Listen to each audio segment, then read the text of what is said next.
Man, we got an active chat room already on Comic Book Canon! Hello, all you fine people. Another Friday night, another Comic Book Canon. We are ready to go. Fun show tonight. As you all probably know from the chat, while we're late, my daughter had to go potty. And I had to take care of some things, but it happens. A lot of you out there are parents, you understand, and you're not going to hold it against me because we're still going to have a great show. And the person that will agree with me, that is also, happens to be my co-host, my partner, my good friend, is Christopher. How are you, buddy? Yeah, looks like he may have had to go potty. Chris, try and do the show, bud. Guys, I'm sorry. What's up, Jeff? How's it going?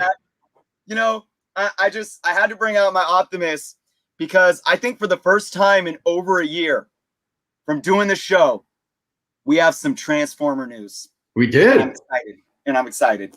You are excited. I thought you had to go potty as well. And that's why you were not there. But I'm happy you are here. And we got a lot to talk about. I'm going to keep my voice down a little bit lower than normal because normally my daughter is sleeping at this time, but she's just ready. She wants to come out and actually be in front of camera. She's excited to, but we're not going to allow her to do that. We are not going to allow her to do that. We're going to get through the show. It's going to be a great one. Episode 58, here we are. Let's do it. Right, Chris? Let's do it. All right. We're going to start off with some news because last night, a trailer dropped out of nowhere with a lot of cool shit in there, and I'm so excited. Let's just play it, Chris. Let's just play the Shang-Chi trailer. Again, I apologize if I'm pronouncing it wrong. Chris, am I pronouncing it wrong? It's all. Let's not go down that road. All right, let's leave it alone. Play the trailer. We'll see you on the other side. Throughout my life, the 10 rings gave our family power. If you want them to be yours one day, you have to show me you are strong enough to carry them.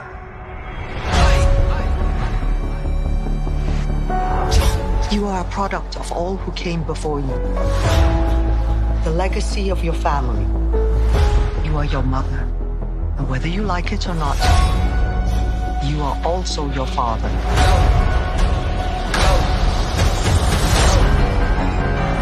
I told my men they wouldn't be able to kill you if they tried.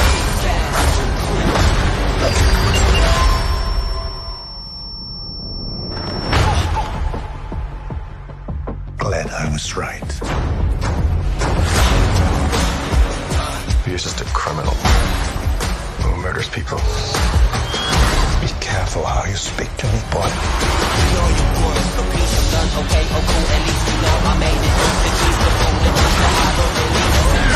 I thought I could change my name. Start a new life. But I could never escape his shadow.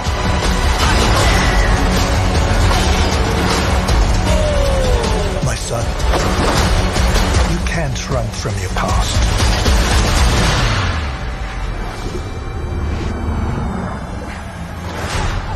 Is this what you wanted?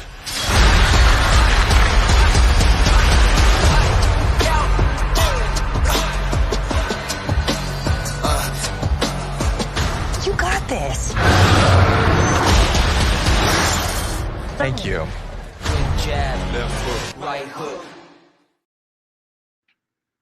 Wow, quite a bit to talk about there. I'm going to start off real quick. I really loved what I saw in that first teaser trailer. That got me hyped for this film, but this trailer gets me even more hyped. It's the previous trailer was cute in tone, fun, Right. Happy-go-lucky. This one has a more serious tone, and I love everything about it, especially two things that we're going to talk about next. Chris. Yeah, I agree. The tone on this really brought me in. I did say, we were talking earlier, there's sometimes I feel like trailers shouldn't show so much of the movie, leave a little bit out, and I want to see that when I'm watching the movie. But overall, I'm pulled in by this trailer. The tone is great. I love the music. I had a lot of similar to Black Panther vibe with this, just with the culture, the cultural aspect, and with that the music, like the hip hop music, that we know Kendrick Lamar did a really good job with the music with Black Panther. I don't know who's doing this score, but you're right. I was just really pulled into the intensity of this trailer. I can't wait. We talked last week, I think, about when you asked me, I probably will be sitting at home doing the Disney On Demand for Black Widow.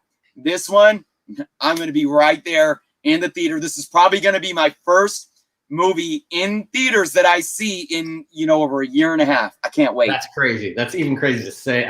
Hearing that out loud, it's like, yeah, you're right. It has been that one. But yeah, I'm super hyped. There's a lot of things that came from this.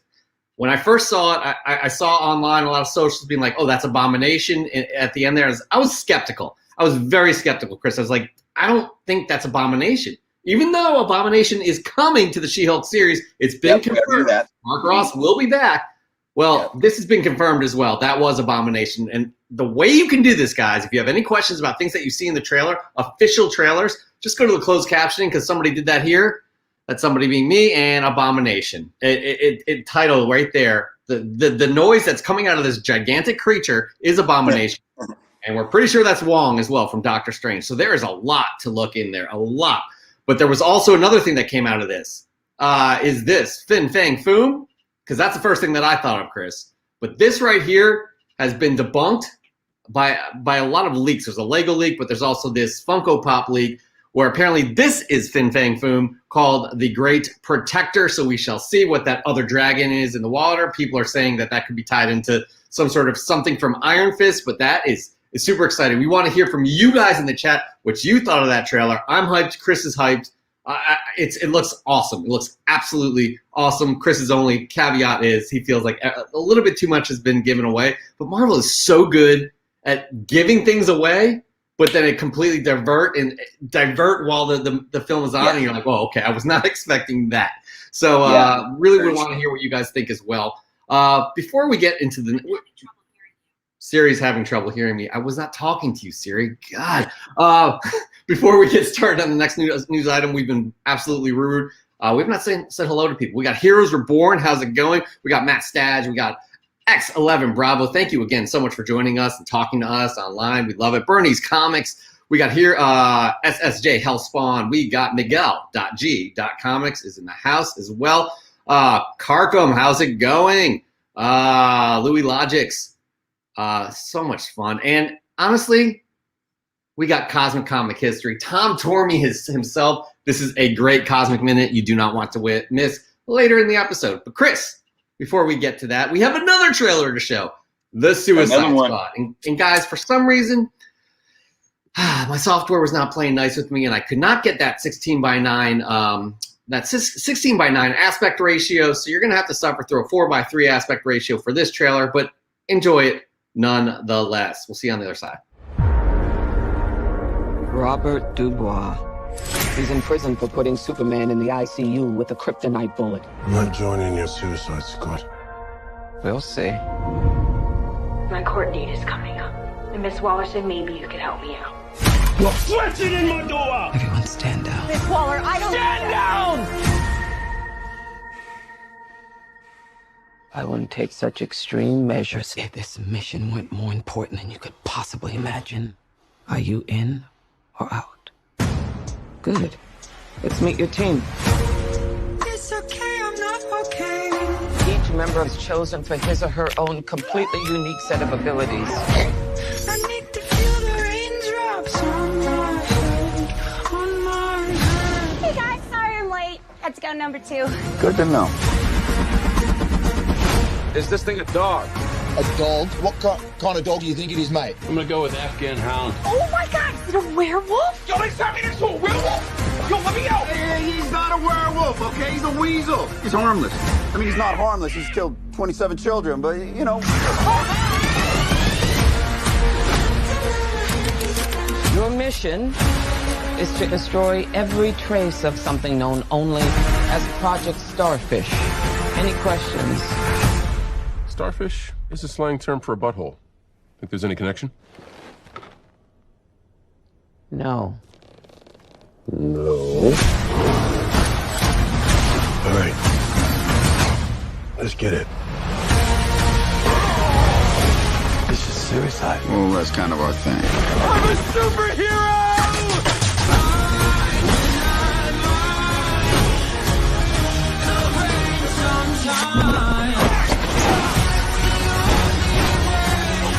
Where's my dad? I want to get you out of here alive.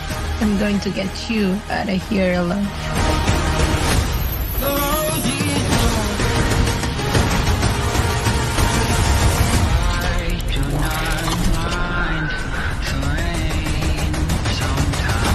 Ratatouille, what do you got? Bird. Now it. Stay off the comm. I am hyped, but I want to talk about something. I want to address something before we start talking about this. Bernie Comics, I don't know who you are. I don't know why you're here. If you think journo sucks that much, why are you here? We don't need this negativity here. So actually, I'm kicking you out. Love you, Bernie. This is the first time I've had to kick somebody out. life. How do you do it? I mean, you're pathetic, dude. So I guess I just blocked him. All right. Sorry, everybody had to deal with that. Anyways, moving on to that trailer. That trailer was awesome, and it's so James Gunn, and I love it. I am so excited about it. Chris, your thoughts? I'm just so I was laughing and giggling during the trailer. James Gunn has, he's shown that he has a very good way of painting this world of characters where you're laughing, there's action, you're entertained, and he also tugs on your heartstrings. And I have a feeling that he's going to do all of those things with this movie, and we're going to come out of it just enjoying it so much. I really wish that that Warner Brothers had James Gunn on from the get when they even first started talking about Suicide Squad, and I wish that first one never happened, but that's okay. It is what it is. I'm very, very excited about this movie. I think there is going to be a keyword involved: redemption. Yo, you kind of hit the nail on the head there. Describing James Gunn, he's full, it's just comedy, right? But there's something he does to insert heart into those films. Like Guardians of the Galaxy is a perfect example of that. Yeah. Like I'm getting goosebumps thinking about that last scene in Guardians of the Galaxy 2 where they're giving Yondu that send off. Yep. I mean, that movie was straight comedy, though. Yep. But that moment, he letting his father go. Yep. He's obviously a very talented filmmaker. He's visually, but also the way he tells his stories. I'm psyched that DC has him. I'm hoping this is in the DCEU. We don't know how this is going to play out because it's always up in the air with the executives. Guys, we blame the executives for a lot of the stuff. So we shall see. But I will say there is a lot of hubbub about Superman being shot by a kryptonite bullet. And apparently a lot of people, Zack Snyder fans, are not happy about this. But, like, come on. You had Batman that attacked him with a kryptonite spear, and he didn't do so well against that. James Gunn made it clear Superman survived Bloodsport's attack, albeit maybe minus one super spleen. So in this iteration, Superman will be fine. Another thing I want to point out, Chris, that was brought to us by our good friend Tom Tormey, Cosmic History, who will have a Cosmic Minute later in this episode, which is an excellent Cosmic Minute. He brought this to our attention here. It is, let me scroll up. I was not prepared here. So with this trailer, they released a new poster. This thing looks badass too. I'm loving this. It was released on Instagram. Pretty sweet. But if you guys notice at the bottom, there's some red lettering there. And Tom Tormey circled that and tagged us here. It says, get DC Comics at comic shops. Read DC Comics at DC Universe Infinite. That's pretty cool because normally they're saying in theaters everywhere or something like that at the bottom there. But calling out the comic shops, James Gunn said this: I was so freaking happy to do that. Post-pandemic, I want to support our movie theaters and our local comic shops and all the wonderful comic book publishers, writers, and artists out there. Good on you, James Gunn. You went through a lot of shit. Yep. People grow. We move on from that. Yep. But at the end of the day, I think he's a good dude.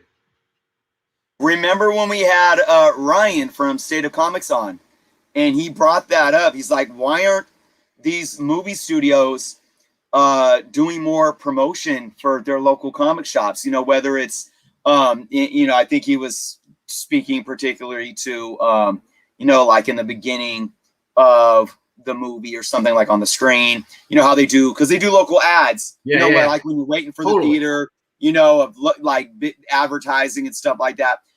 Whatever, but I think it speaks to kind of what he was talking about this, to where it's like, yeah, really, I mean, we have fans that are pulled into these movies that want to then, you know, come over to the comic books, and we got these reminders, and it's a reminder right there that can help bring more people into the world of comic books, can bring more money and more revenue into the world of comic books. So very good on him for, you know, taking that stand. Absolutely. I mean, they have all that real estate, that visual real estate before film starts. Something should be done about that with these comic book films that are the top grossing films as of right now in our, you know, in our society. So I think they could do even more. And here comes my daughter. You can't find Kiki? All right. Well, while we look for that, we're going to have Chris talk about our next little news tidbit. Go for it, Chris. All right, I'm ready, guys. As you guys saw, I had to pull out Optimus. I had to pull out my Optimus. It's got the Matrix of Leadership in there, too. Look at that. It opens up, you know, like in the movie, like in the animated movie. Boom! Look at that. I could do a review on this guy, but I'm not. Guys, I'm such a huge Transformer fan, and I was so happy to hear this news. And that is that there is a new Transformer movie coming from Paramount, and the title has been revealed. All right, that's right. This week, Paramount announced the new title for the upcoming Transformer film, and that title is Transformers: Rise of the Beast. So, all of you Beast Wars fans out there should make you very, very ecstatic. So, Paramount executives did state this week that their focus was on doing new things with the franchise and bringing elements to fans that they have not yet seen on the big screen. I have a lot to say about that. They made further comments to say that they have exhausted the Autobot versus Decepticon theme. Again, stating personally, well, I personally look at this as more of a Michael Bay exhaustion. This is my take on this. I think we are Michael Bay'd out. The Bayism is done. Every single Transformer film he did was the same methamphetamine-driven tornado of an action movie with the same tired plot that led nowhere. Now, again, don't get me wrong. I enjoyed the first film, but it stopped there. So I do think that even though those films ended up bringing in, you know, close to $1 billion or $1 billion plus, even up until the fourth film, I think they realized, you know, Paramount realized that this is just, you know, the fans want something else. So we got Bumblebee, we got the G1 look. It showed we can do G1 Transformers and make it look real on screen. So with these, here's the facts that we know about the new film, Rise of the Beast. The main protagonist is going to be none other than Optimus Prime, and he is going to be G1 out. G1 out. It'll also take place in 1994. That's what we know as well. But again, big props to the creative team and the Paramount and the executives for understanding, you know, that this franchise needs fresh air. It needs fresh air. The fans deserve that. And I am super excited that it's finally really happening. We got the fresh air with Bumblebee. Sorry, I'm just walking into this, so I'm not sure exactly what I missed, but we got Bumblebee, which was a breath of fresh air. That movie was awesome. And I think we talked about this like last week or a couple of weeks ago about how the first Transformers film was great because it was a novelty seeing these characters we grew up with on screen in live action. The rest were absolute crap. They were awful, terrible. I don't want Michael Bay back either. Carcom US, 100% agree. But Bumblebee was just like, wow. And then I'm all on board. I can't wait to see what they do with this property, you know, this franchise. Moving away from the Michael Bay. That rhymed. I didn't even mean to do that, guys. Anyways, I don't know if you have any final notes. Again, I'm just walking in after finding Kiki. We're all good. Yeah, look, I will say, you know, as much as I seem like a Michael Bay hater, Michael Bay does what he does, and sometimes he does it well. I was a huge fan of Pain and Gain, by the way. That was a very entertaining movie. But it's just, you know, Michael Bay seems to be one that he has an ego. A lot of creative people do. And I feel that he got to a point where he essentially Ryan Johnsoned the franchise. He said, I could do whatever I want because it's going to make $1 billion. So, and I don't care. And that's not okay. And so again, I don't want this to turn into, this whole big Michael Bay hate, but the bottom line is that some things just need to come to an end. This relationship needed to come to an end after 2007, to be quite honest. I'm ready for it. I'm ready for it. Absolutely. I think most of us are, as we can see what's going on in the chat room here. And then this next news piece, it's our final one, but it's kind of heartbreaking, Chris. Is that right? It's kind of heartbreaking. This might break your guys' hearts. Indeed. We could stay optimistic here, but sometimes we got to face the music, face reality, because there is little hope that Scarlett Johansson will be returning as Natasha Romanoff after the Black Widow film. That's right. Black Widow. It's finally here. We only have 2 more weeks until its 13-month delayed theatrical release. Applaud for that, right? But with this comes a possible revelation that many fans have been trying not to believe to be true. In a recent interview with comicbook.com, Scarlett Johansson seemed to hint that this is indeed goodbye to her rendition of Natasha Romanoff. Johansson did make a statement, quote, "It feels great to leave a party when it's still raging, and I think that this film, Black Widow, feels very much like it's alive and fresh and powerful, and I feel really pleased with it. I feel really happy with the work that we've done for this decade of time. It's bittersweet to say goodbye, but if you love something, you need to set it free." There it is from, Black Widow's mouth. What we do know is that, actors are well-versed in being able to gift wrap their public commentary surrounding the future of movie roles, especially ones that involve multi-year, multi-film contracts. And knowing that Marvel Studios won't hesitate to keep future projects under wraps, we can never truly be sure if we'll see Johansson back in the MCU. They want to keep doors open for any possibilities. But for me, looking at this, I do believe that this is goodbye. We know that there is so much more universe to explore within this expanded universe, with so many more characters to develop. And even though it may be bittersweet, we must see the exit of the old to allow for the growth of the new. And we're really there, and I think another thing that Marvel Studios is very conscious of is they don't want things getting stale. Like Johansson said herself, it's like, you want to end on that bang, like with Chris Evans, and especially, we could have had a couple more films with him and they probably would have been amazing, but they ended on a bang. She's ending on her own film. It's bittersweet, but hey, we have so much more universe to build on and so many great characters to flesh out. So yeah, we got the trolls in, like Stephen Pumpkin Boy. Like, honestly, dude, what a loser! Like, seriously, you guys don't have anything else to do with your time. Like, honestly, yep. It's the same people. It's the same dude. I know who it is. It's so sad. And like I said, I'm worried about people's mental health. I feel sorry. Like, the Whoopi Goldberg is the next Black Widow. That's a horrible thing to say. that could be construed as many things. I don't know who that was. If that guy was just trying to be funny, but done. I'm not. We're not tolerating this shit. So sure, we'll be back. Anyways, I don't think in terms of Scarlett Johansson, I don't think it's a surprise that she's leaving. Honestly, it doesn't. I think all of us were prepped with this at the end of Endgame, right?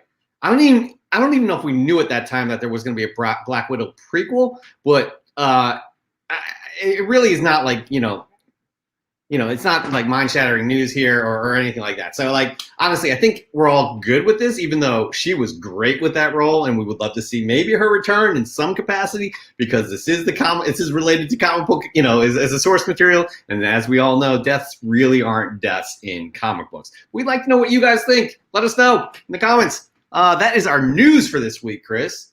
It was. I mean, those 2 trailers, amazing. Absolutely amazing. Yep. That really set the tone for the news of the week. But guys, we have so much more stuff other than the news, because you're here for this. We know this is like the meat in the sandwich that you're here for. We know that you love this segment. Chris, can you please tell us what is up next? Go for it. Man, as always, we are fresh from the comic shop. That is right. Fresh from the comic shop. Fly from the Pressing Salon. And this week is our last week with the sponsorship of Whatnot. Whatnot is giving away 9.8 slabs. They've been giving away for the past 3 weeks. And look at this one right here. This is not a rerun. We got 2 of them, though. We got 2 of them. Amazing Spider-Man. 55 second print. That Gleason cover is just gorgeous. And that is a 9.8. We've been giving away 9.8 slabs all through this Whatnot promotion. And hey, some of you people are like, hey, we're here every episode, but we still want to know what Whatnot is. Well, hey, guess what? We're going to be able to tell you what Whatnot is. Whatnot is, they combine the safe buying platform of eBay with the video component of Twitch. Their mission is to bring together collectors and enthusiasts to safely buy, sell, and connect. The user interface is absolutely incredible on here. It literally is like watching eBay. And this is the next level in terms of these live sales that we've seen become so popular through this pandemic, and just to see them continue on, Whatnot will be taking the baton and running. Chris and I don't bullshit you on this. We do not pump stuff we don't believe in. We absolutely believe in Whatnot, and as you can see, somebody won a sweet Funko Pop there. Check it out, guys. It's really, really intuitive and amazing user interface. Now, the way to win and be entered to submit, the way you guys have done that in the past is you must be signed up to Whatnot. You must follow Comic Book Canon on Whatnot.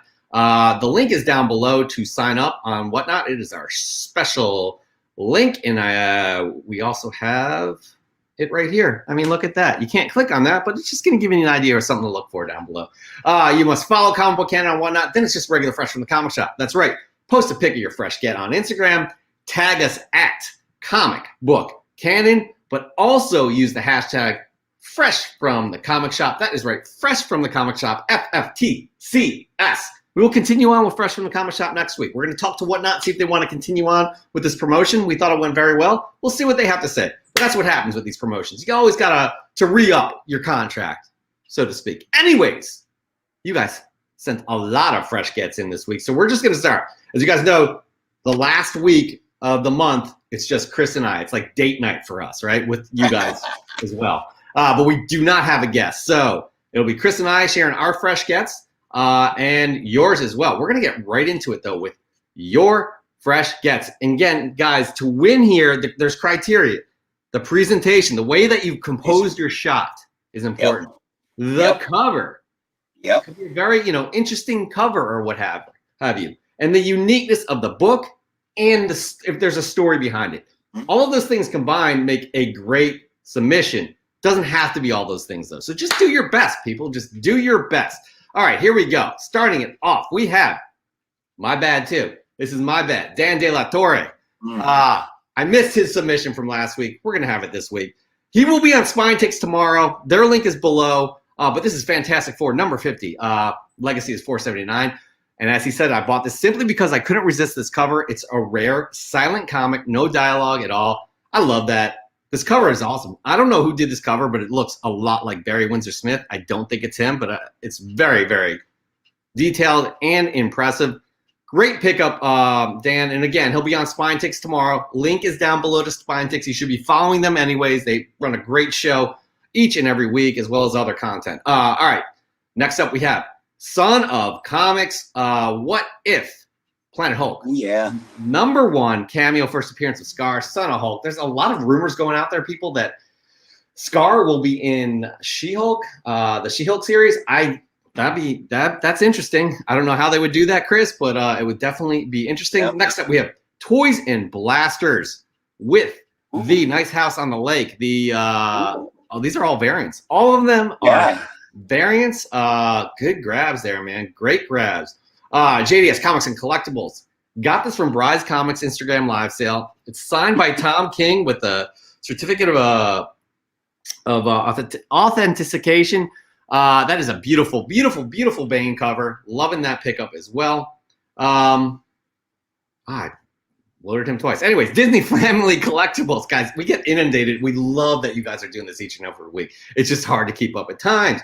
Disney Family Collectibles got these beauties in awesome Miko Cyan covers. As always, Venom number 35, the 200th issue. That is an amazing cover. Loving the reflection in Venom's eyes. And you got the null logo. And then House of L Comics. He was celebrating Father's Day. Father's Day gift from the kids. The first appearance of Vixen in that Action Comics. That looks like definitely a Silver Age book right there. I should have gotten the number on that, and I didn't. I was lazy. I apologize, Mr. House of L. And I hope you enjoyed your Father's Day. It looks like you did. And then Neil Floyd here. Neil Floyd 79. This is my first purchase from A1 Comics. Shout out to Chris. I didn't know about them until I started watching Journos. Thanks for the recommendation. This is the first cameo of Apocalypse. And will hold me over till I can find a first full appearance in good condition. Like Chris says, sometimes you need to get the next best thing. Chris, you are an influencer. Neil Floyd, listen to you. All right, let's see what you got for your first fresh get of the week. Chris, what do you got? All right, guys. My first pick right here. This is actually an A-OK from an eBay store called the Latimer Collection. And I want to give a big shout out to Daniel and team. I made it a point to make one of my fresh gets one of the books that they gifted me. They also gifted me a book for my 10K contest to give away. If you guys, I do want to let you know, if you go and check out my video on my channel that I dropped earlier this week, it was entitled, I got this massive box and I didn't know what was in it. Something like that. Go check out that video. There's a link in there to the Latimer Collection on eBay. Go give them a follow. I'm bidding on some of their books right now. Really awesome people. Great, great store. I got Marvel Premiere number 19. The first appearance of Colleen Wing. Just a beautiful book. Very nice of them. I'm truly humbled by their kindness. I know Daniel, he's been a big a friend of the channel for a very long time. So to have received this is very, very humbling. And that's just a beautiful book.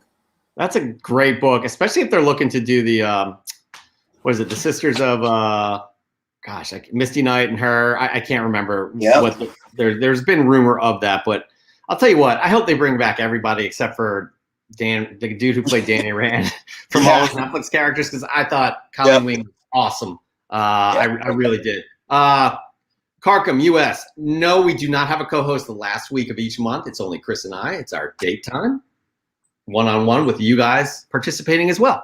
Just wanted to throw that out there. Anyways, that's a great pickup, Chris. I really, really am into that. Really like it. I'm also into what you guys sent in as well. We got Into Oblivion with the Thor 200. I love this cover. Look at that. Very timely as well with the Loki series going on. Next up, we have Wise Guy Collectibles. War of the Bounty Hunters #1. Boba Fett. He made it into a Boba Fett shelf with that Funko Pop, the action figures, the giant Funko Pop. I really, really like that. But yeah, I haven't started reading more of it. I'm waiting for my shipment from TFAW to come in before I start reading them. But I am fascinated to see what's going on there because we got a lot of cool bounty hunter stuff going on in the Bad Batch, which we barely talk about. We should. Anyways, I'm enjoying Bad Batch as well. Cyclonic Rage Marvel Zombies #1 with the other Gleason variant for, I think that's a Venom book there. I'm not quite sure. Guys, I did not do the homework this week because I was very busy. Venom 200. Venom 200. Okay, got it. D-Core Collectibles. This week's comic haul. Nothing better than going to a local comic shop with the kids knowing Father's Day is coming up. They know exactly what to tell mom to get me. Happy Father's Day to all the fathers out there raising the future members of this community. That is very nice of you to say that. I hope, again, all of you guys had a great Father's Day as well. I did, Chris. I hope you did too. We haven't talked about Father's Day. But, yeah, it was nice for me. Was it nice for you? Mine involved a lot of journos drama, to be quite honest. Okay. All right. Well, I hope it didn't take too much. That was your day. Your one day. Maybe your birthday, too. Anyways, moving on. We got Comic Demon. Got to go back and finish going through bins. A little double back binning. Found the Luke Cage's second appearance. That is fantastic. Luke Cage 2. That is a nice book right there. Gosh, I love that term. A little double back binning. We got Comic Ozzy. I love this cover. 90s goodness right here. First battle between Punisher and Wolverine. And Jim Lee did the cover right there. I'm liking. I don't know if you guys noticed, but that classic McFarlane cover in the background, top right there, the Hulk cover with Wolverine and Hulk.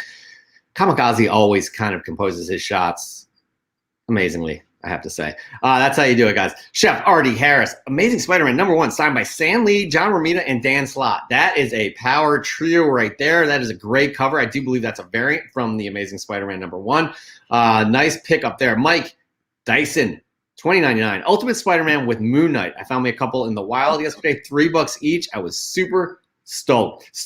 I like that Moon Knight design from the Ultimate Universe. Really sleek. I really dig that. So great pickup there, Mike Dyson. Great pickup indeed. All right, guys, I'm going to go to my first fresh get of the week. Chris, it happened to me. It caught up to me. I've had a resounding success ordering on eBay. Resounding success. Yeah. And the new thing I've been doing, because I've been getting up early in the morning, is just seeing what eBay, what eBay bids are ending soon, within an hour or so. Yep. I found a sweet Alpha Flight lot, right? With a book that I'm always looking to get. It's Alpha Flight 19. It's Shaman's daughter. She first appears as the Talisman. And that's a character to be looking out for. Again, they're going for young, diverse characters. And she's a really good character. And again, it's John Byrne artwork. I love John Byrne artwork. I was like, for $5, it was like $5. It was also an early Jim Lee, because as we know, Jim Lee did it in the 40s or 50s of that series. Well, I got it. $10 all in, including shipping. And Chris, it came to me in a manila envelope that was like, it wasn't big enough for the books. All I had was inside a Mylar. Not a Mylar, actually, just a comic book bag, all 5 books. Wow. I did get my Alpha Flight number 19, first Talisman. Beautiful cover, John Byrne. I'm assuming you rebagged and boarded it. Oh, yeah. Come on, Chris. Yeah. And it was not, this isn't in the best shape at all.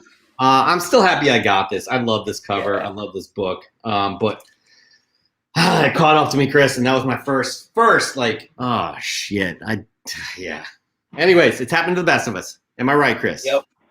Happened to the best of our stories. I hope you contacted that seller and Nope, didn't. I feel bad about giving a negative review too, because it was really cheap, and I was like, you know what, you get what you pay for sometimes. What I did do was give a neutral review.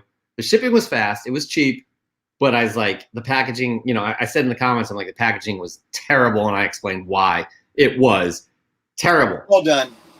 That's fair. That's a fair. It's really hard for me to give a negative review. You have to be really awful. Too. I don't think I've ever done it before, actually. Anyways, moving on to your fresh gets. The audience here. What do we got? Oh, I love this. This is another good example of presentation. The way you set it up. What's that? Let's see it. Are you yelling at me? What? I don't appreciate it. Let's see it. All right. Chill out. Jamagu. And here comes Jamagu. Found this at a great price. Hello. My daughter's here, guys, for Fresh from the Couch. Oh, she's wanting to check out the fresh gets too. Yeah, you can't sleep. Well, guess what? You're gonna have to sleep because she wants to do my meeting with me, because we tell her it's a meeting. Well, I would love for you to do that, but right now it is so late. No, you're definitely ready to go to bed. Chris, I'm gonna have to have you kind of this is what we call just stretch here, right? In the bed. Stretch. So Chris, I'm gonna bring you up full screen. I'm gonna bring you up. We're gonna have some fun to bed here. Yep. All right. So we're gonna kind of cheat a little this week. We'll get back to your guys' fresh gets, but I did not pick this as my fresh get. And I wonder if Jeff's gonna hear it. He may have been watching my show. I showed this off on Friday Night Live just about an hour ago. I did an unboxing. I unboxed it on the show. I didn't pick it for my fresh get, but since we have some extra time, I'm going to cheat and show this beauty off. Thor number 133, the first full appearance of Ego, the Living Planet.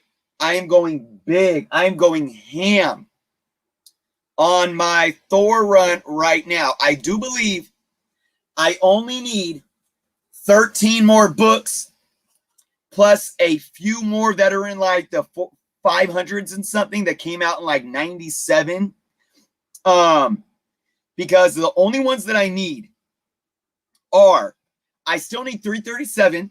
I need the first appearance of Beta Ray Bill, and that's going to be a tough one, especially if we get an official announcement of him showing up in the MCU, because that book has already been hot. I don't know if I'm going to be able, or when I'll be able to get my hands on that book.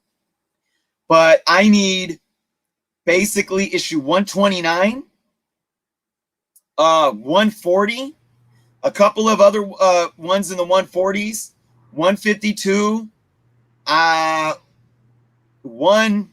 couple of 150s after that,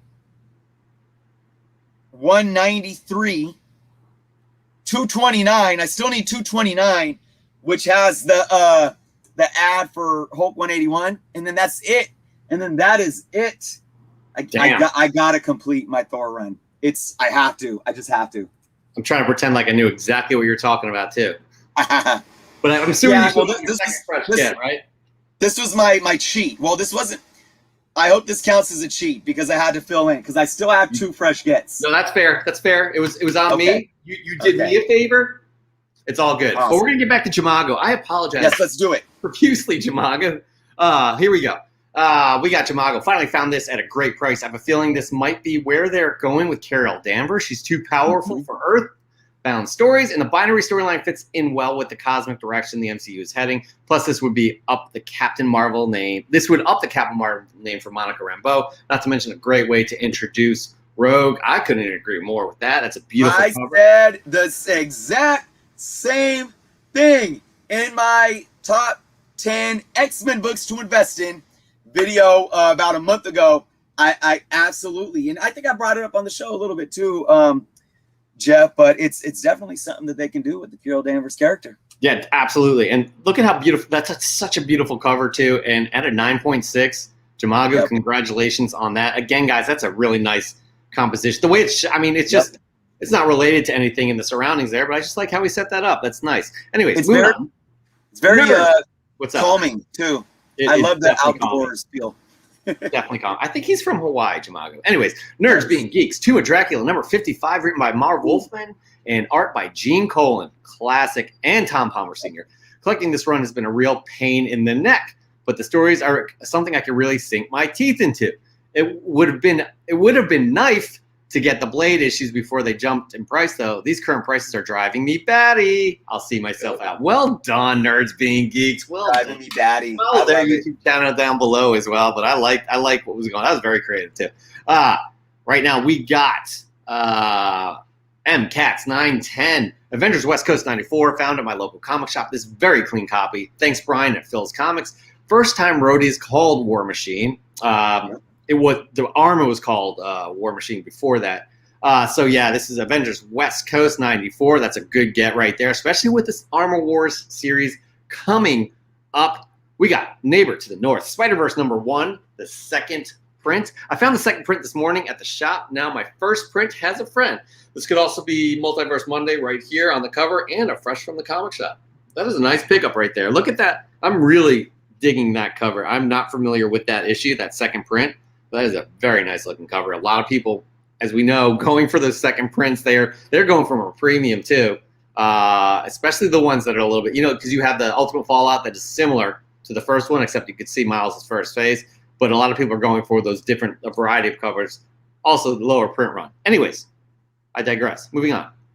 Scalise Comics. After searching and searching, I can finally announce I have secured a 9.8 copy of Something is Killing the Children #1. Guys, this is the American Library Association, ALA, exclusive. There's only 2 copies at the 9.8 on the CGC census. Wow. Good for you, Scalise. Good for you, man. That is great. That's big. We got Spiderweb, Ghost Rider 14, Glow in the Dark, my recent fresh get. I used to have doubles of this book, so when the opportunity came around, I just had to get it. Chris, this is one of my favorite 90s books. It blew me away, this cover. Yep. Mark Teixeira is just a master, and the fact that this glowed in the dark, I absolutely adored it. Another awesome setup too. It's a whole world of It's like he's got a ton. Yeah, I'm not sure what's going on. It's a Brooklyn in the background. Ghost Rider. Yeah. I don't think he hails from Brooklyn, but he does have some that sweet Ghost Rider action figure on the right. Anyways, Chris, let's just get into your official second fresh get of the week. What do you got? Okay. So I did a big shout out to Latimer Collection on eBay. With this fresh get, I got to give a big shout out to Comic Tom. Many of you know who he is. I went ahead and went out and got me a Comic Tom mystery mail call mystery box. I'm not huge on variants. We know that his mail call boxes are heavily focused on variants. He does his exclusive variants in them. But this one, for this last month, I was like, that's a variant I would like to get my hands on. And I did it. And it's Something Killing the Children, 16. Ralph Rossetti, I believe his name is. So this is the Comic Tom exclusive. I didn't get the Virgin variant that was scattered in some of them, too. That would have been awesome. That one's going for like $125, $150 on eBay right now. This one's going for a good amount of money, too. But just a beautiful cover. You know, I got to support a fellow YouTuber. And, you know, I was decently impressed.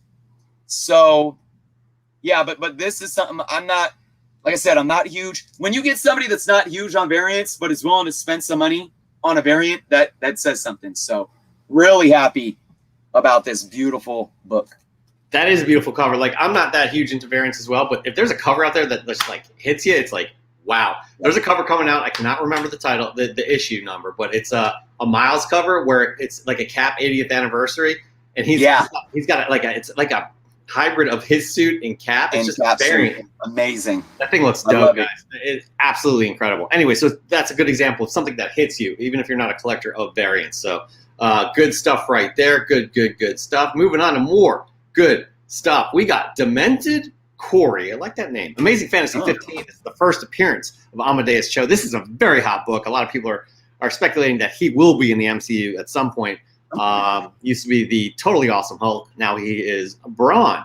Then next up, we got Nukes Comics. I recently picked up this copy of the Amazing Spider-Man issue 58, Legacy 859 from Zeus Comics. Loving it. Nukes Comics, he's got the Spidey. He's always picking up Spider-Man issues. Really digging it. Coveted Comics with Green Lantern number 78, signed by Neil Adams, written by Dennis O'Neil, art by Neil Adams. Picked up this classic Neil Adams signed book for a buddy of mine, only he doesn't know it yet. I thought I would post a pic while it's still in my PC. It's definitely in your collection. Neil Adams, I mean, guy's a master. He's an absolute master. And that, I mean, those Green Lantern, Green Arrow run, I mean, that run, with Denny O'Neil, too, they hit upon some really interesting social issues and things like that. Fantastic pickup, coveted comics. Enjoy it for as long as you have it.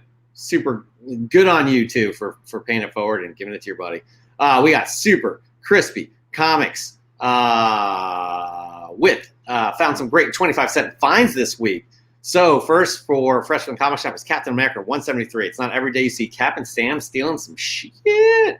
I love that cover, too. Really love that cover. C to the... Oops. Went a little ahead of myself here. What's going on here? Oh, my bad. New Comics Journey is next. I received the huge haul, both in bulk and value, from at Tim11C at the Meta for I don't know. I can't read that tag, that handle. Auctions. Thank you, Tim, for the great deal and the great packaging. I mean, you see an X-Men 4, you see some sort of, I think it's Scream. I see a Silver Age Thor back there too, and that is a stack upon stack of comics. I love this. I showed this by accident. Sorry, but I love this. I know Corkimus is in the chat, but I love this cover. Daredevil Volume 1, number 232. It's the first Nuke. Always love these creepy eyes. May need a clean and press for this one, but gosh, that cover is gorgeous, creepy, all the good stuff right there. C to the G. Look at this presentation. I like this too. C to the G. Uncanny X-Men 266. With this issue, I complete my 248 to 288 run. I started with only getting books by Jim Lee, but it quickly became everything else in between. From Silvestri, Wills to Kubert, to iconic covers and first appearances, only a handful of months, and thankfully I didn't break the bank. Good on you, man. That's a great run you've picked up there. And guys, this book, you probably see it in my background, but I'm really happy that Expensive Paper got this. Well, this happened this weekend. There are too many value books out there right now, but this feels like one. This book has the holy trinity of comics: first appearance, origin, and first cover. I've been saving up for a bigger book, and this one was just the right price. That's a great, great book. I love that pickup right there. And E. Marvell, next up. He was one of our finalists, I think, the first week. He always is picking up interesting covers. Please keep sending them in.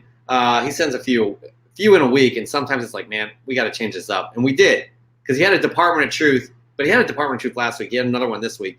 But this one right here, Absolute Carnage, issue number 1. I love this take on the serial variants, just like season 1 of the Batman Adventures Continue, which I have graded at 9.8. He had that for his Fresh from the Comic Shop 1 week as well. Murder O's. I mean, that is that is just absolutely fantastic. That's a great, great cover. All right. My next fresh get of the week is one of these books that it's a current book, modern book that I'm reading and I love, love, love. It's Geiger by Jeff Johns and Gary Frank. I really do like Jeff Johns' writing. I'm not so happy hearing about how he presented himself on set with some of the films. That's hearsay. We don't know what's fact, but he's a great writer. But I love Gary Frank's art even more. Guys, if you're not reading this series, you are missing out. It's a fantastic series. Post-apocalyptic dude that was going through cancer, had a cancer treatment. There was fallout. He got some crazy powers. It's so good, especially the art. I encourage all of you to pick this up. Geiger. This is Geiger number 3, by the way. I didn't say that. I think this came out this week.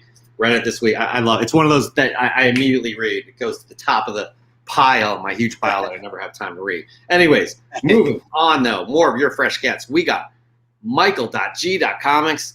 It arrived yesterday in the mail, and I'm so happy about it. It is my oldest book and the first one on Instagram. Guys, you know what's crazy? And we were very appreciative. Some of you guys are starting Instagram accounts just for Fresh from the Comic Shop.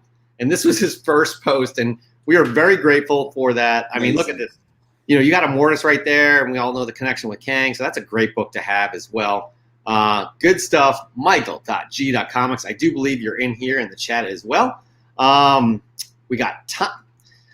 All right, Chris, I didn't talk to you about this, and it's, you know, we say one submission for everybody, but Tommy Boy Collectibles has been killing it with his submissions, and for a lot of us, our guest co-hosts and Chris and I, you're literally in the top 5 each and every time, and you just crush it. So I had to take 2 pictures of the same submission just for the presentation alone, and he sent in 3 for this.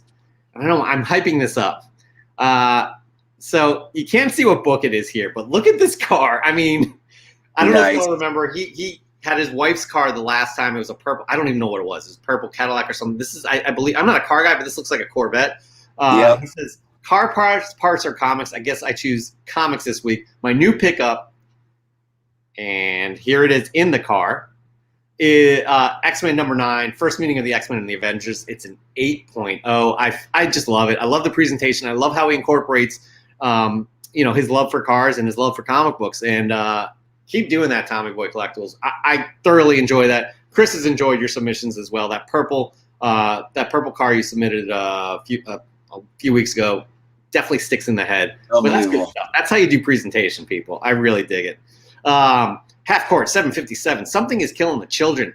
Number 16. 3 of those. Also, the Deladera variant and the Valentine Pash variant,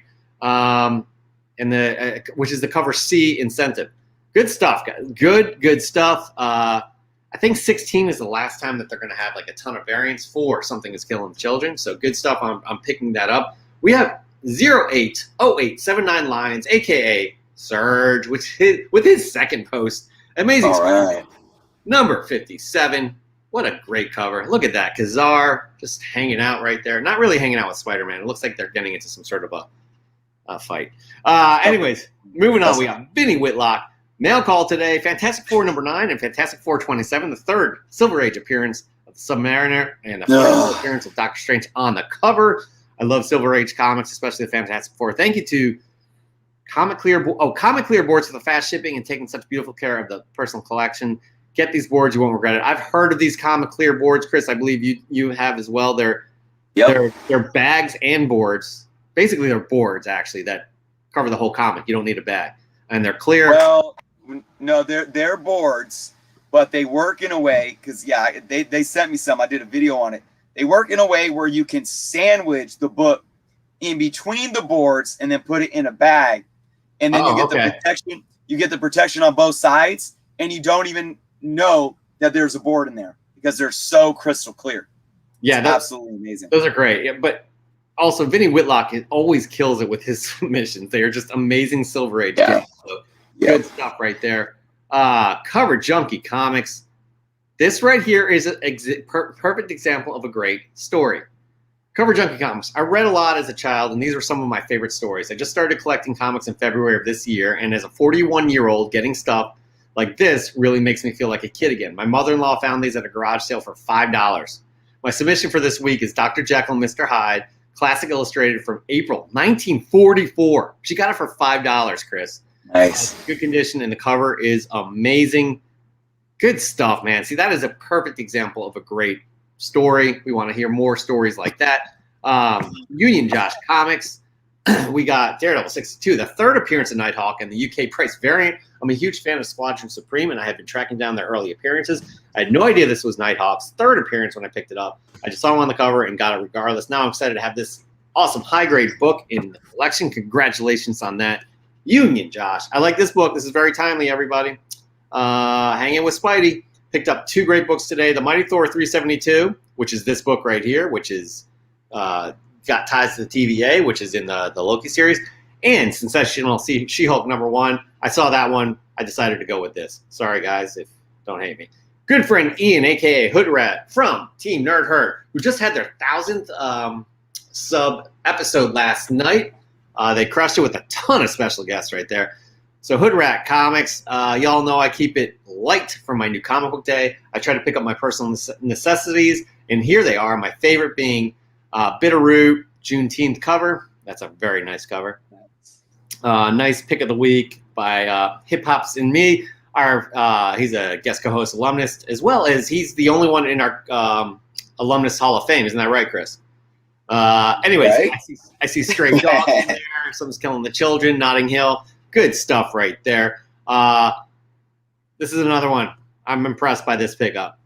Mark Leneker, fresh pickup of an old book. Looney Tunes, #3, January 1942. Listen to this, people. If you're out there hunting for stuff, listen to this. It's the third appearance of Bugs, Porky, Elmer, and Friends. First appearance of Candy with Walt Kelly art on the inside cover, and possibly interior too. It is a Dell comic, but this was before they called themselves Dell. Get this book from. He said he got this book from a used bookshop. I bring this up because I always say when hunting Golden Age books, especially on a budget, do not ignore vintage, used, antique shops. Whether in person or online, you never know what merch and good buys you might find. Keep your traditional and non-traditional options open.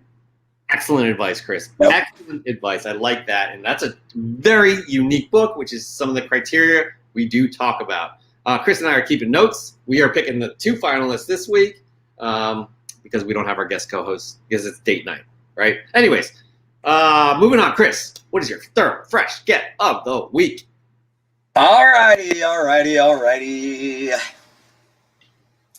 By the way, Jeff, I did pick up a couple more Warlock and the Infinity Watch #1s this week, but it took a lot of restraint to not pick them for my fresh gets. I have to tell you something. I don't know if I've told you this. For you. I don't know if I told you this, but I picked one up for you, and we had we sent out our 500th sub winner contest, the spec grab bag, and by accident I put that in there. That was yours. I didn't mean to put that in there for him. Sorry. Anyways, I owe you a copy. I'm brokenhearted. I am so brokenhearted. I know. Instead of 26, you're gonna have 25. Sorry. All right. Well, so yeah, instead of picking one of my however many that I have, another one, guys. It's really funny because I was never really into Thor as a kid. I don't know why. I was into Spider-Man. I was into X-Men, Batman, Superman, Wonder Woman. Thor never really. I think I own maybe 5 Thor books. and through my childhood until I was adult. Now I'm so close to having a complete Thor run. So technically this isn't Thor Volume 1, but it's a journey into mystery. 122. So I have been picking up some of these if I can get them on the super cheap, simply because, you know, Thor Volume 1 does take over the number Journey into Mystery. Journey into Mystery ends at 125. Thor begins at 126. So although I don't think I will ever own a complete run of Journey into Mystery, I love still getting some, especially the you know, that showcase Thor, the later ones, to add to the collection. So I love the covers on these. It's all beautiful. I don't know who the art is. This? No, that's not. I don't think that's Kirby on this one. There is an autograph on it though, as you can see right here. And I usually hate writing on covers, right?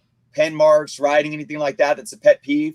But this one is, this is really cool because this was obviously like some kid scribbling his name, and it looks like it's a part of the cover. It looks like it's on the floor.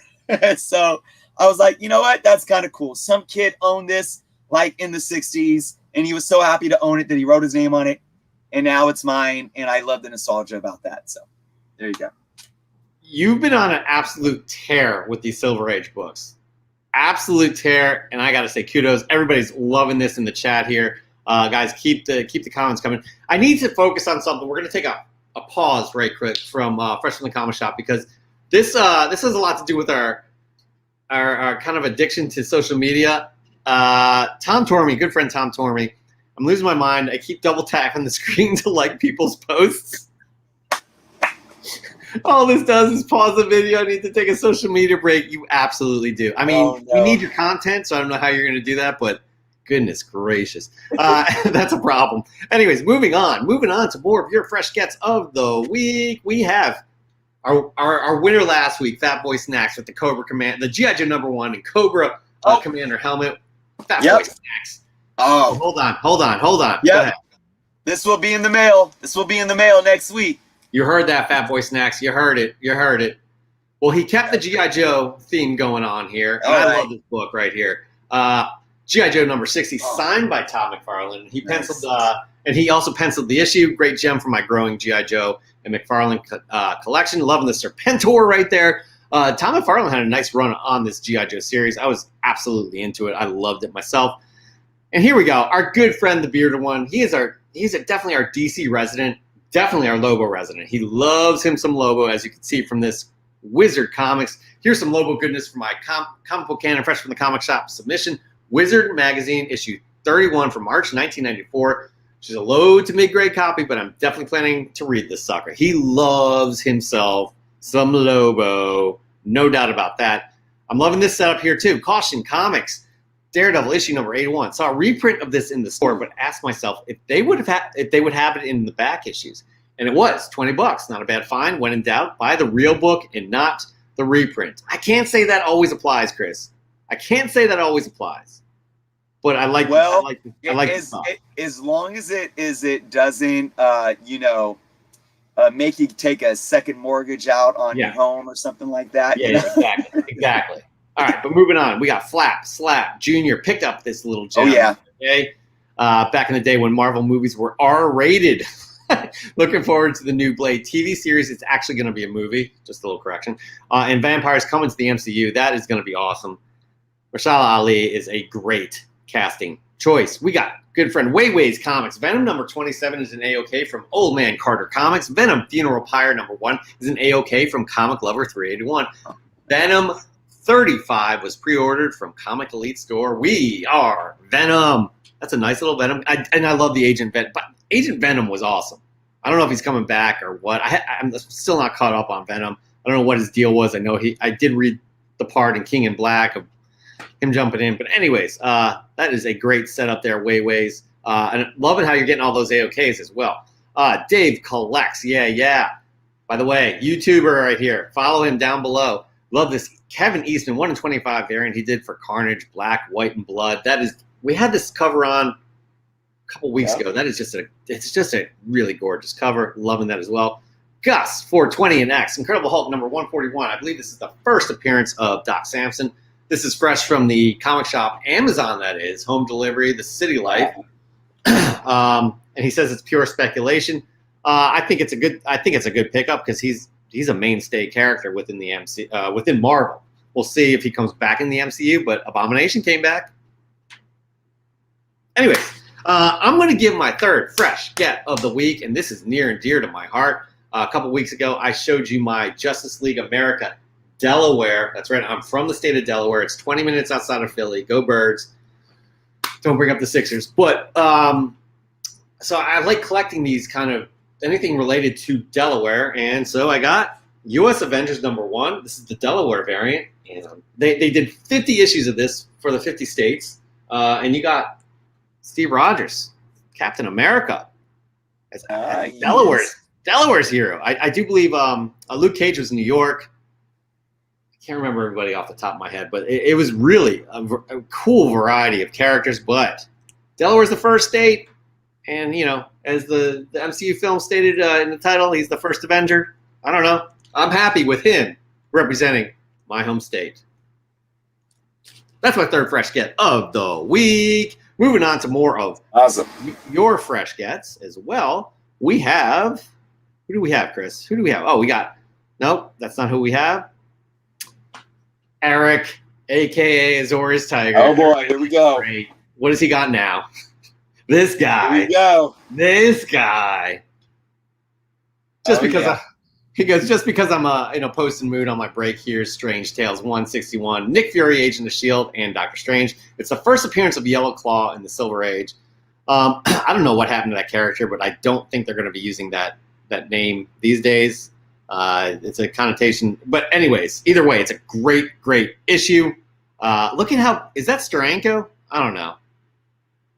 It's a beautiful – I do believe so. Yeah, that's after he took over. Yep. Beautiful cover, Eric, Azorius Tiger. Keep sharing them with us, man. Keep sharing them with us. They're amazing. All right, so we got Newsstand Comics, Marvel Age, number 90 from 1990. Did you know this is interesting, guys. This is an interesting fact. Did you know Spider-Man 14 swipes this cover for an interior panel? I learned this today, so I'm guessing about 5% of you knew. I did not know. And he also I didn't get to set up the second pick to show, but it is that same drawing, but in the black costume.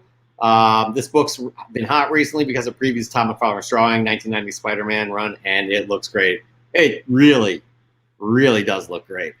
We got Shadow Rat. Picked up my first slab a couple weeks ago in an IG sale for my birthday, along with 4 keys and 10 other issues for my Howard the Duck runs. His first slab at Howard the Duck, that's fantastic. He just got that in the mail this week, so congratulations on that first slab. Hope it's not your last. And then our final submission made the cutoff. Basement Brother Collectibles, another big win this week, fresh from the comic shop. Savage She-Hulk, number 1, 9.8 white pages. She's coming, guys. She is coming, and it's going to be glorious. You're going to have Abomination. You're going to have Hulk. Mark Ruffalo's in that project as well. It's you have Titania. Fun stuff. Fun stuff. All right, but that ends our Fresh from the Comic Shop. We're going to let you know how to enter Fresh from the Comic Shop one last time. This is our last Whatnot, so you will not be eligible for a 9.8. We won't have that next week, but we're going to talk to Whatnot, see what we're going to figure out for maybe the following weeks. We shall see. But continue to send us your fresh gets. All you need to do here is post on Instagram, tag us at Comic Book Canon, but also don't forget hashtag FFTCS for Fresh from the Comic Shop. That hashtag is very important. We can't find you unless you do that. And we'll post your fresh gets each and every week like we do. Another amazing batch, Chris. We are going to have to decide. We're going to have to huddle up and decide what I got a couple. We'll have it on Monday for y'all to vote, and we'll announce it on Tuesday. What's that, Chris? I got a couple noted. I have 3 noted. I'm not going to let you all know. Chris and I will discuss. Anyways, moving on. He's done it again. Tom Tormey at Cosmic Comic History. Y'all need to follow him each and every day. He dishes out some comic book goodness that is comic book history. Most of this stuff, I guarantee you guys will be like, wow, I never knew that.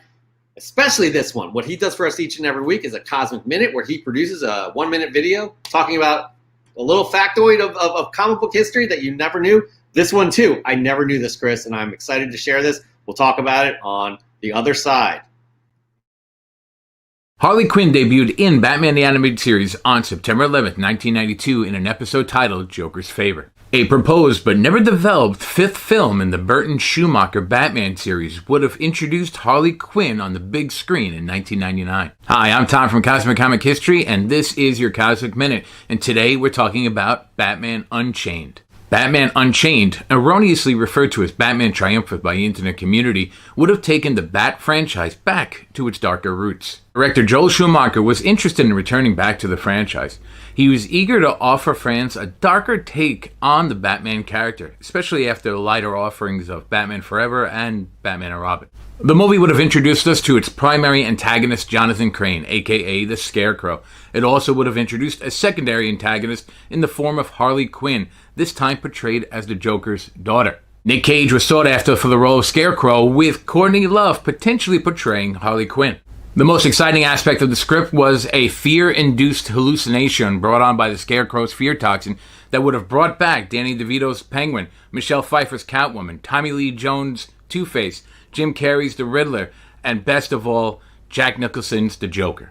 The critical failure of Batman and Robin derailed any plans for a fifth film in the franchise. However, several aspects of the script did make their way into the Batman Begins film. I'm still Tom from Cosmic Comic History, and that was your Cosmic Minute. Until next time, be well and stay safe. That was awesome. Like, I had no idea about that. We could have had Harley on way earlier than before, like the Suicide Squad. That is crazy. But it's interesting that they took some of that, what they were going to do in that film, and put it into Batman Begins, Chris. I find that absolutely fascinating. Yeah, I think that kind of could have been. I mean, look, what happened. We had a great trilogy with Christopher Nolan's trilogy. I would have loved to seen this. I think it could have redeemed the last couple that came out before. But maybe if this,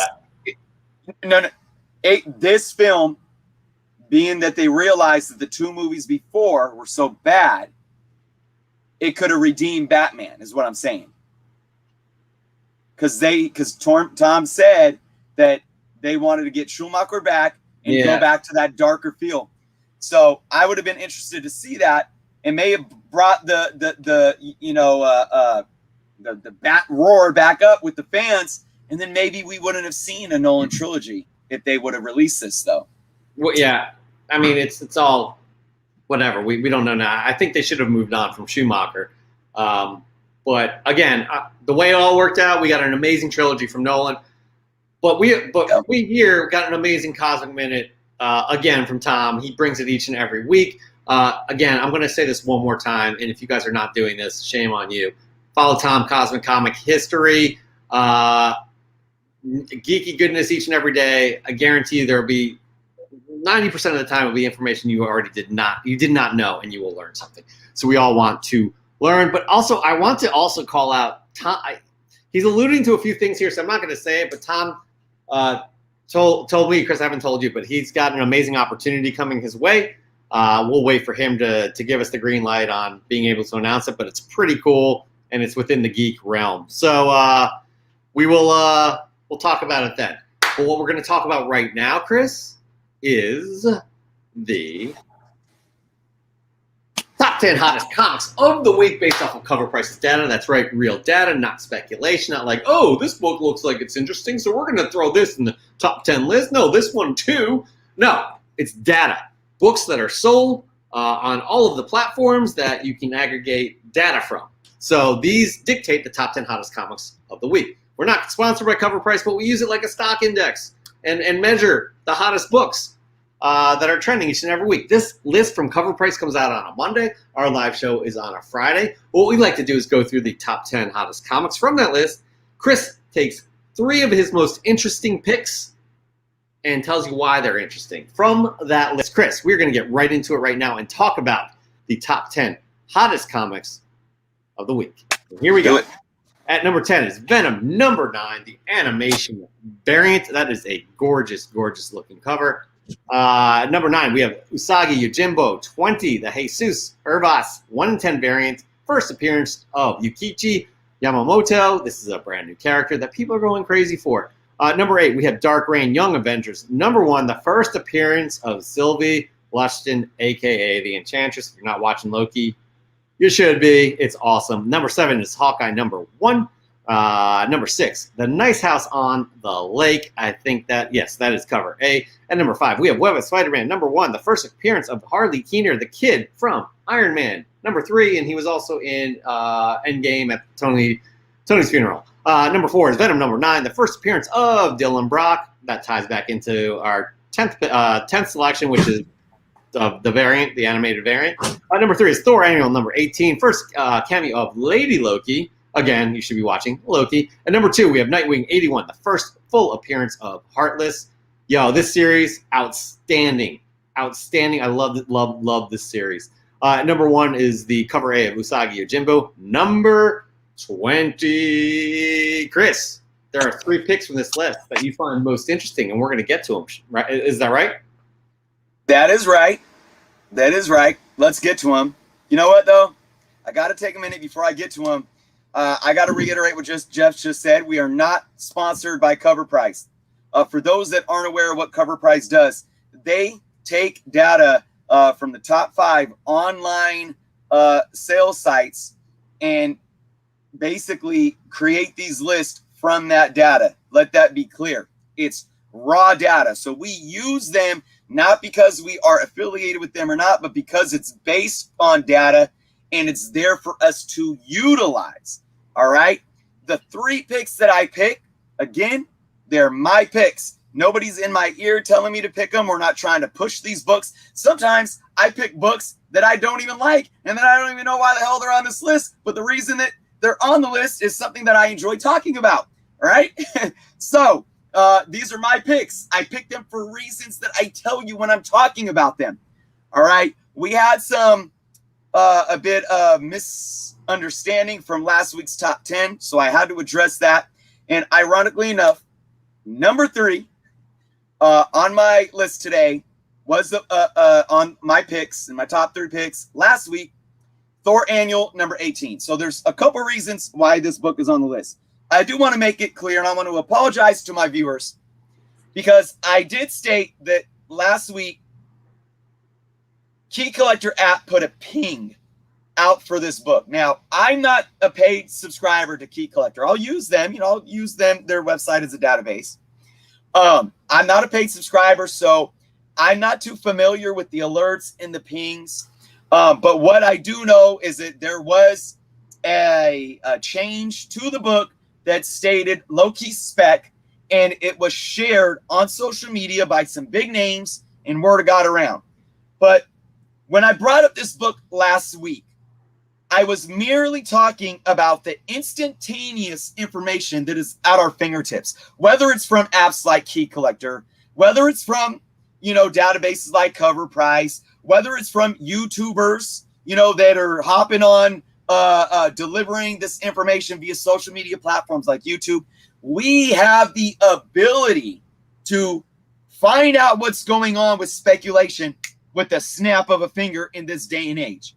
The point I was trying to make when talking about this book last week wasn't to point a finger at any app talking about a book specifically, was that because we have all these resources there, we can take a $2 and $3 book up to a $40 book overnight because of that. It is not a bad thing. Nobody's manipulating the market. Nobody's forcing you to buy anything that you don't want to buy. It's just a fact of a matter, and it has to do with basic economics. Let that be clear. Now, here's the interesting about this book that the reason why I put it on this list again this week, okay? This week, already from a hot week last week, it increased 268% in sales, all right? Now, check this out. This is crazy. And when I say crazy, I'm not saying it's bad. It's just, it's crazy, right? Last week, the high raw was for $40. This week, more than doubled. High raw, $95. All right. Last week, there wasn't even a 9.8 on the sales census. This week, a 9.8 sold for $510. Now, get this. This is fun information for you all to take in. All right. Over the last week, since last Saturday to today, there were 3 slab sales. They were all 9.8s. All right. The first one sold on 6/19, which was last weekend, for $510. That was the record high one, right? Then the day after that, on the 20th, one sold for $394. A bit less, but still, that's a high dollar amount for this early 90s book. The third one sold 2 days ago on the 23rd for $416. Wow. Okay, let's look at these. This was the point I was trying to make last week. That's all. You got all this stuff at your fingertips, no matter what app it is, or no matter what YouTuber is sharing it on Instagram or who's talking about it. We have phones in our hands to where we get this information instantaneously. Look at the first 9.8 sale, $510. So technically, when you have a high raw of $40, somebody could have bought the book in a high grade raw, cleaned and pressed it, and sent it off to CGC or CBCS or whatever to possibly get a 9.8 grade. That would have cost them way less taking that chance than $510. But what did I say people do? They're not waiting. They're not waiting to see the bell-shaped curve go up like this. They want it so bad that they see one on the market and they said, you know what? Oh my gosh, there's speculation around this. All the apps have, okay, there's rumor speculation. All the YouTubers are talking about it. So what am I going to do? I'm going to make a conscious decision and say, well, you know what? I'm going to take my chances. I'm going to take my chances. I'm going to buy it for $510. Who knows if that's even a fair market value? Meaning, who knows if there's anybody else out there that's willing to pay that much? All it took was for one person to pay that much because there wasn't that many on the market. Not that because they don't exist or there's not a bunch of raw copies out there, but nobody cared about it a couple weeks ago. So what does that do then? Then that sets the tone. People look at that sale and say, well, shoot, this is a hot book. Maybe I'll go buy one at 9.8. But as you guys can see with the next couple of books, the next one sold for over $115 cheaper. So that person probably overpaid a little bit because now you got to sell for $394. Then after that, you had to sell for $416. So what's happening now? Now people are making more conscious decisions. They sat on it. A couple of more books came onto the market and they said, well, maybe I'll pay 300 and something. And the next person says, maybe I'll pay 400 and something. And then there you go. You have that bell-shaped incline. All right. So Jeff, viewers, again, it's all I'm talking about. All that I'm talking about is the inner workings of economics. It's not bad. I think it's great. I think it is great that we are able to have all of this information at our fingertips. It allows more people to be involved in this hobby. It allows more money to come into the hobby, which is a good thing for sellers. It's a good thing for collectors that are sitting on the books. It's a good thing for the publishers, the LCSs, the secondary market. There's nothing bad with it. And people are using apps. They're watching YouTubers, and it's all part of this community where we are da-da-da-da-da. And then I had to go, and I even released a video because I talked about this being a part of FOMO. And I had to release a video saying, no, FOMO is not a bad thing. I mean, it can be bad if you're not, conscious of what you're doing. But ultimately, fear of missing out isn't a bad thing as long as you understand the risk involved in what you're doing. And before I end, I will say I used a stock market example. Are people that are buying Amazon stock after it blew up or Apple stock after it blew up out of FOMO, are they bad? Are they wrong for doing that? No, they just missed the boat on when they could get it cheap, and they probably want to buy it now, even though it's more expensive, because their fear is missing out at a price that's going to allow them to have a return on investment. Still, it's a sound investment, although they just might not make as much money. Same thing goes with comic books. People that have FOMO, for the most part, care about the investment side of things, and their fear isn't about missing out on a book because they'll always be there. It's fear of missing out on a price range that will give them a return on investment. Well said. I think the difference between a stock like Apple or Amazon is that comic books are a bit more volatile, and they have more peaks and valleys, deeper peaks and valleys. So, Absolutely. I think I love that we have these tools out there. I have no problem with Key Collector. Well, I have problems with Key Collector and some things that they do. I have no problem with it as an app. But it has created this reactionary market, right? This reactionary buyer that maybe not as educated and maybe doesn't give themselves enough time to do the research on some things and just, like you said, I better just jump on this right now. So is it bad? No. If that's what they want to pay for it, that's great. If content creators are saying, this is what we believe, that's great. People do that with the stock market, right? Yep. So it's the same thing in a way, but just, again, as long as people know what they're getting into and not going crazy and putting their family out of their house, then go for it. I mean, if you think that $510, either you really wanted that issue really badly or you think there's a high upside or return on investment, go for it. We're not dogging you for doing that. Right. But again, understand the risk. Just understand the risk. Exactly. All right. I want to make a point too. You did say, you had some issues just with some things Key Collector may do. I want to, speaking for myself, I'm sure, you probably agree too, Jeff.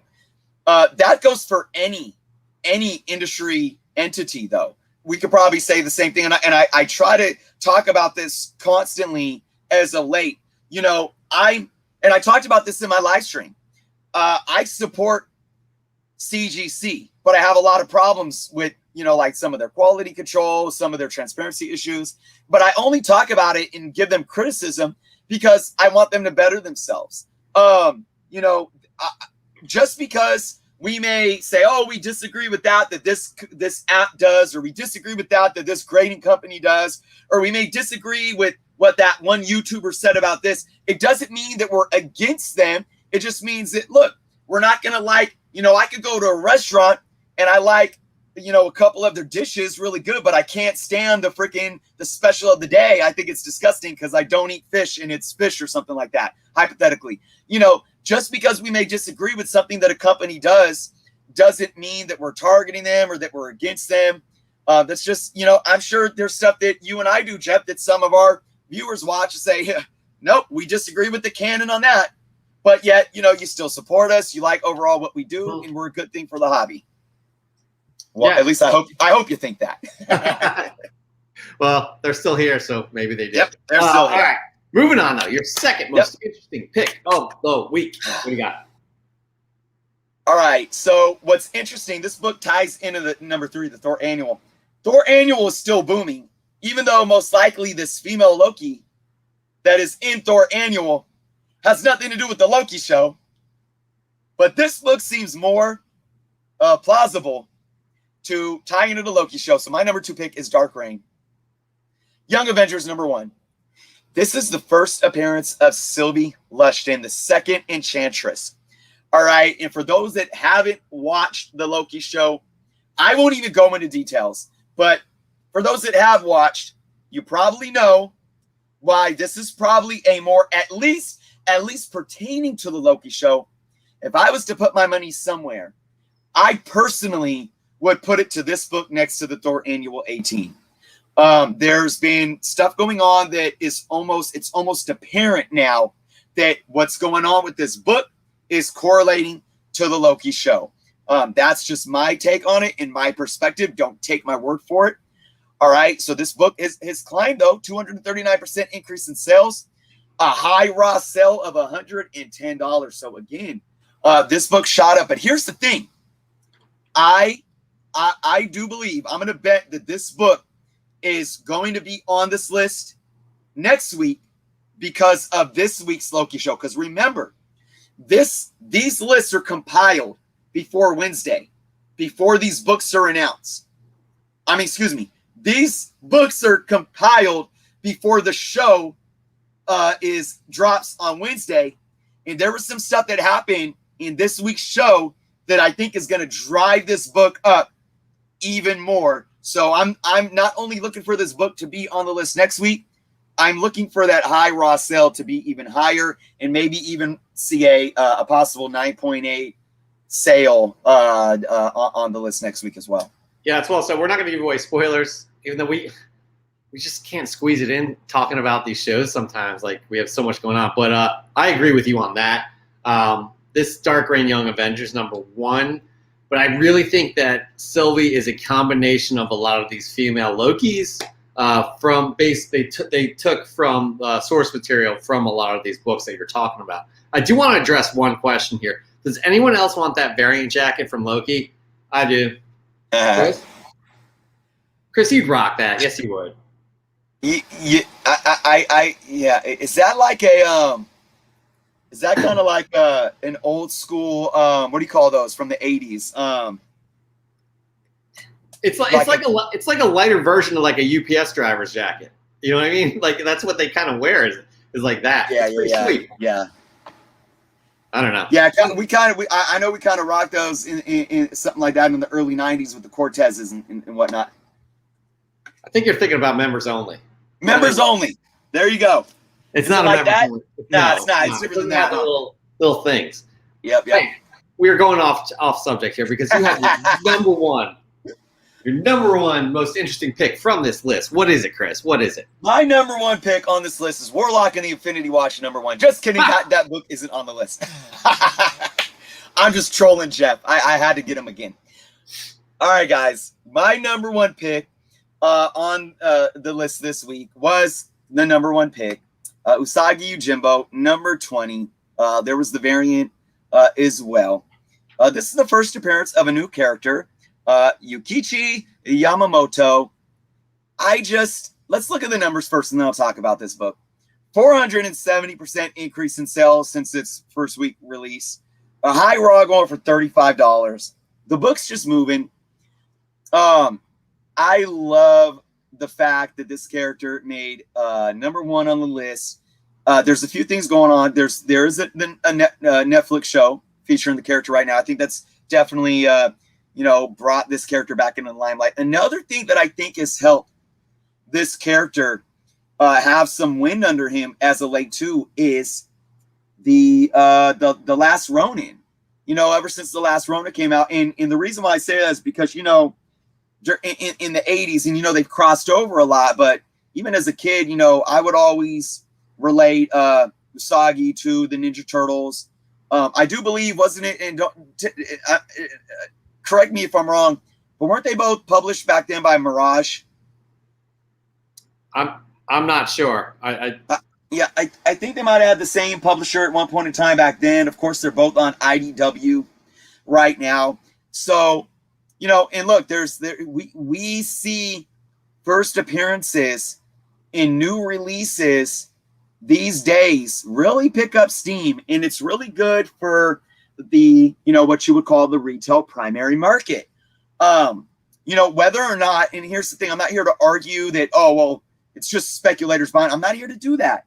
I don't care if people are buying it because they're speculating on it and they just want to flip it, or that people are actually wanting it because it's a new character and they want to read the story. But all of those things involved, these new books are driving the market, and I do feel that, especially the independents right now, and I do feel that Marvel and DC are catching up and taking notes. But when you see these new releases get hot like this, and the new characters that come into play, even if they may get hot and sizzle off a little bit, like Punchline with Batman 89 and 92, in terms of value, the characters have a lot more thought into them, a lot more developed into them these days, where if you go back 30 years ago into the 90s, even in the 80s, outside of your Venom or your Deadpool, so many of those characters were one-offs, or they just didn't last. They even tried to give them their own series like Sleepwalker or something, and they don't last. and then they're gone and they fade away. We are really in a new age of comic book collecting, and I think there is that urgency for creators to create characters and dive into these characters to make them characters that are not only that are going to stick around primarily because we, the readers, find interest in them, and we're not just buying them up because of spec value. We want to learn about these new characters, and we want them to stay. I mean, another book that I didn't talk about was that Nightwing 81 with the new character, and you talked about it, Jeb, with that story being so good. That's what's really pulling the people in. It's not even just because, oh, it's a new character and I'm going to flip these books. There's something going on with the stories. I think I haven't read Usagi, so I can't speak to it. But watching the trends and how these things have been going, I really think that's what's happening with this book as well. Yeah, I agree. I think Usagi has a diehard fan base too, and seeing a new character within the Usagi world is huge. I will say this, and I don't have the facts, but the character being developed for Netflix, it's 100 years in the future, and the character's name, Yukichi, which is in issue 20 here, there's one letter off for the character's name in the future. So people are like, either maybe the Netflix press release made a mistake and this is the actual character. Right. Maybe the character is related to this character, but it's a really strange coincidence how close the names are. So I think a lot of people are jumping on this for many reasons. And it's nice to see an indie type character like this getting some more love. It has been part of the Teenage Mutant Ninja Turtles world in a way. I believe it was on the cartoon. Usagi has been on the cartoon. But it's interesting to see. And again, right now, I guess other than Netflix, people are just want characters, want new characters, fresh characters. And this is a perfect example of that. So that is a great list right there. That is a great 3 most interesting list. We'll have another top 10 list next week. And again, we're not sponsored by Cover Price, but we use it as a tool. So we'll have another top 10 list from them next week that we'll dissect, and Chris will bring his 3 most interesting picks from that list as well. Tell me I'm wrong, Chris. You're wrong. Just kidding. Anyways, so that is our top 10 hottest comics of the week. All right, moving on. We're close to ending the show, guys. If you have anything to ask us, now would be the time, because I hope my daughter doesn't walk out of the room and say she can't sleep or she has to go potty. I mean, I love her, but she should be sleeping right now, and for some reason she's not. This is the first time she's ever interrupted a canon show. Isn't that correct? It is. It is. By the way, Justin, man, thank you for the MTV love, by the way. I don't know if y'all remember MTV. They showed music videos before they started showing reality TV. But, Justin, you did a fantastic job on that Team Nerd Herd show, the 1,000 subscription. He was like the MC that opened the show up and introduced everybody. Wouldn't mind you having like a little bit more reverb, and next time just think about that, just to get your voice out there and just boom it. Anyways, I just want to give you props. You did a fantastic job. He said he had a blast. So everybody, Team Nerd Herd, the link is down below. You all should be following them. Have my daughter co-host. That could possibly be a reason she was coming out here. Yep, she acts shy during my work meetings, but then it's always like one of these. It's like where she'll just pop her head in. So my coworkers absolutely love that. Peter Thornton, guys, is this a cameo of my daughter? Can we say that? We just heard her voice. She was off screen. I guess so. Like Peter Thornton, that's a good call. This could be the first cameo of my daughter in canon. Get it? Because it's comic book canon.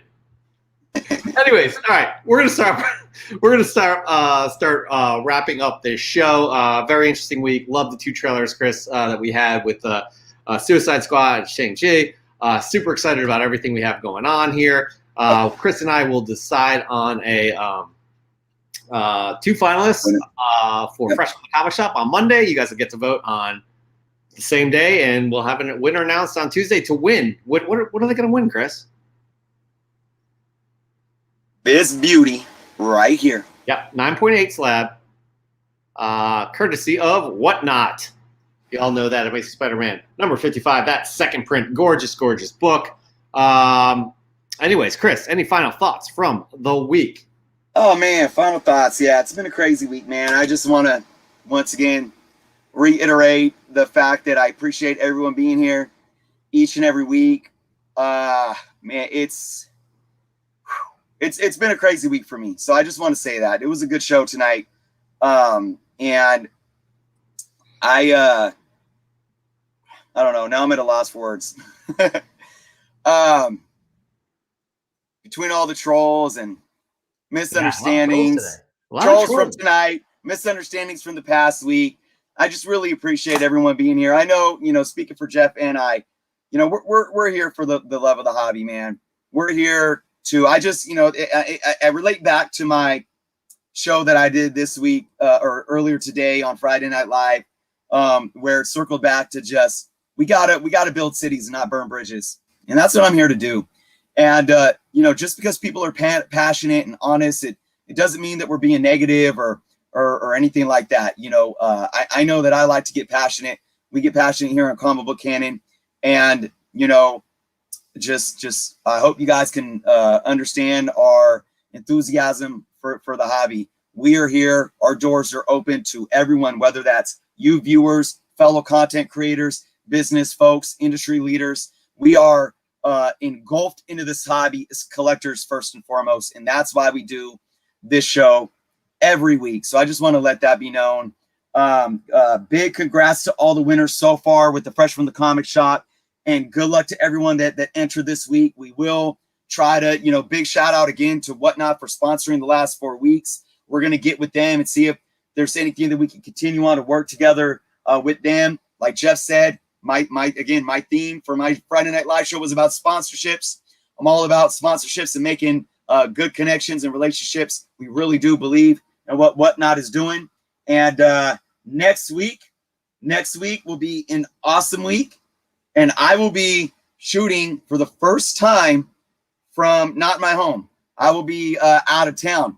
So I'm just excited about how that'll go. It might bring a whole new vibe, but that's what I got for everyone. I want to give a shout out to Dan De La Torre. He will be on Spine Ticks tomorrow. The dude knows his Silver Age, but he also knows his Defenders. So Spine Ticks link is down below, people. Check Dan De La Torre out on the show. That's all we got, guys. It has been a great show. Really appreciate you guys all joining us each and every week. We will be back again next week, 9 p.m. Eastern Time, 6 p.m. Pacific on Friday, as we do each and every Friday. Please like, subscribe, share with your friends, because we enjoy doing this each and every Friday night with you guys. Guys, that's it. You guys all have a great week. But stay in touch. Keep sending us those Fresh from the Comic Shops, and we will see you next week. Stay safe. Peace.